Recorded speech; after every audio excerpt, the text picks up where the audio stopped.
Syria. This is a country that has an extensive history, a history of progress, warfare, and fights for its people's voice to be heard. And this is because the culture of Syria goes way back to ancient times. For example, the two largest cities in Syria, Aleppo and Damascus, are among the world's longest inhabited cities. Now, Damascus, it was inhabited about 9,000 BC, and Aleppo being 2400 BC. But one of the oldest structures in the entire country is the Citadel of Aleppo. Now, this large castle dates back to the 3rd millennium BC, and it's considered one of the oldest forts in the world and has a history of being occupied by many different cultures, such as the Greeks, the Byzantines, and the Ayyubids, in which most of the structure is formed from them. Now, although the city to date has been damaged because of the Civil War, it was inscribed as a UNESCO location in 1986. But what about Syria's history? I mean, how far does it go back? How did it all begin? The history of Syria dates back to 10,000 BC, as it was an area known as the Neolithic Culture Center. These were the people that used agriculture and cattle breeding first in human history. And although it is home to one of the oldest human excavations, the ancient city of Hamukar has an interesting story. Scientists date this city's destruction back to 3,500 BC. But what makes it more fascinating is in 2008, the excavation had discovered clay slingshot bullets and slingshots, which suggest that the city was one of, if not the first city, to have urban warfare. But one of the most important and well-documented moments in Syria's history was when it was controlled under the Ottoman Empire. Before 1516, the country was under the control of the Mamluk Empire, but they were eventually defeated by the Turkish Empire, or better known as the Ottoman Empire, at the Battle of Marj Dark near Aleppo.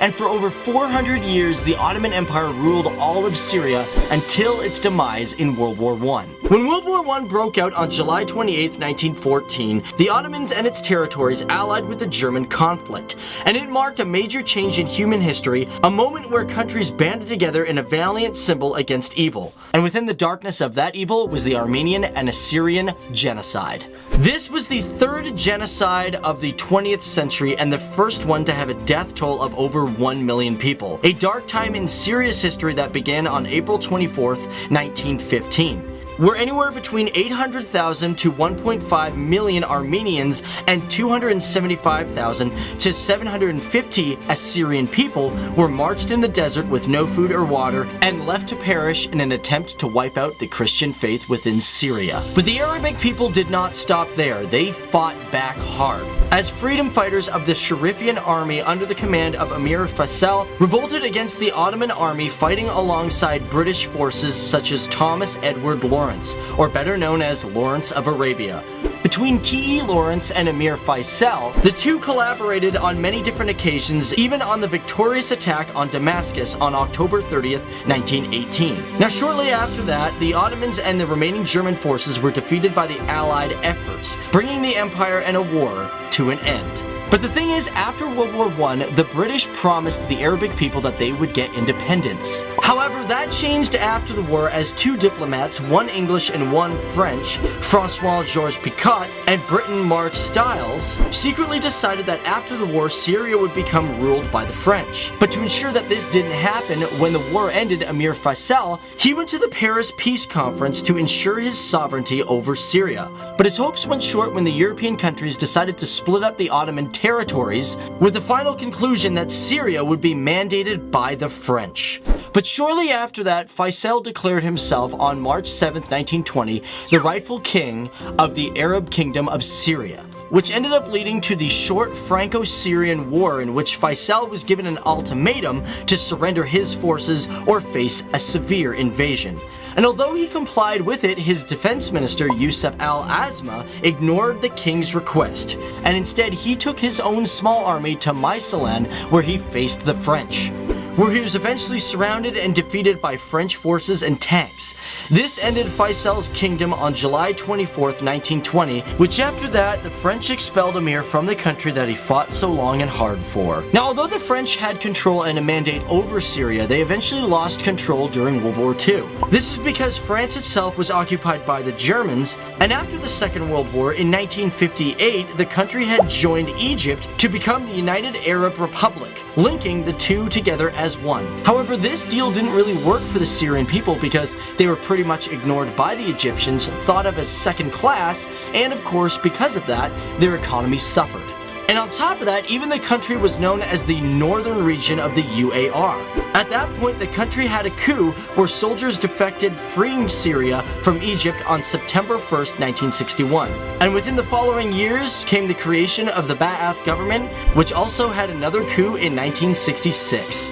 But let's step away from the politics and history of Syria to discover what else this country may have that others don't. Kabin Nisan, also known as Risha de Sheta, and it's also known as Akitu or Assyrian New Year. This is a festival that's celebrated in the springtime among the indigenous Assyrians of northern Iraq, as well as northeastern Syria, and also southeastern Turkey and northwestern Iran. It falls exactly on April 1st, and it's celebrated with the arrival of spring, and the term Kabin Nisan literally means the first of the month of Nisan. So unlike the Gregorian calendar that has the New Year's fall on January 1st, no, over in Syria, Syrian New Year starts on the 1st of April. And that's no joke. If y'all know about Western culture, April 1st is also April Fool's Day, where it's pretty much a pass to lie about anything, and then you just say April Fools and then it's all fine. Anyways, let's get back into the Syrian facts. Have you ever heard of the Shouting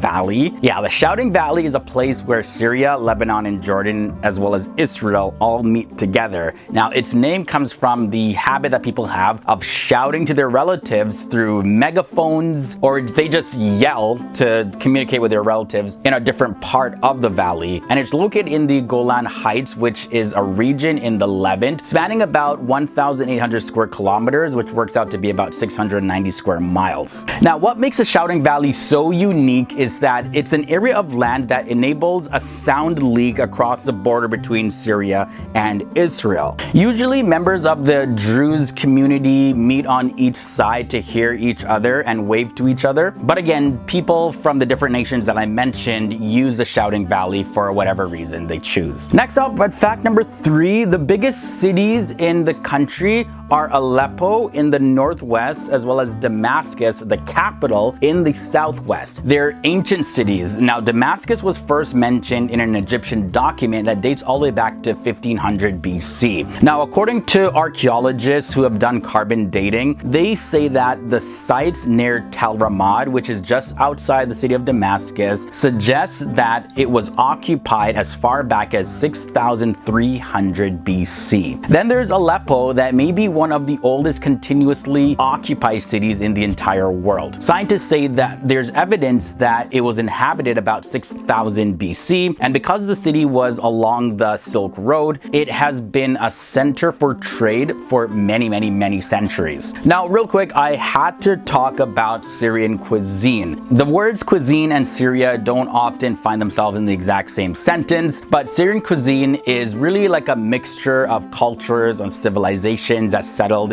in and around Syria. The cuisine, of course, is heavily influenced by the Arab culture, as well as Persians and Turkish cultures. You'll find that the food there uses ingredients like rice and lentils, eggplant, garlic, olive oil, lemon juice, pistachios, zucchini, as well as other ingredients. And a very popular appetizer in Syria is mezza, which is usually served with Arabic bread. So the food is not too different from what you're going to find in different parts of the Middle East, but the fact that it's influenced by so many different cultures, you know that food is gonna be like a party of flavor in your mouth. And now the final fact I want to share about the country of Syria is, let's talk about the city of Damascus. I know we mentioned it a little bit earlier in this episode, but let's talk a little bit more about the religious significance that that city has. The city of Damascus is forever going to be associated with Christianity, which is the largest religion in the entire world. The significance comes from the New Testament that teaches that the conversion of Paul to an apostle happened on his way to Damascus. In the New Testament book of Acts chapter 9 verses 1 to 19, it tells the story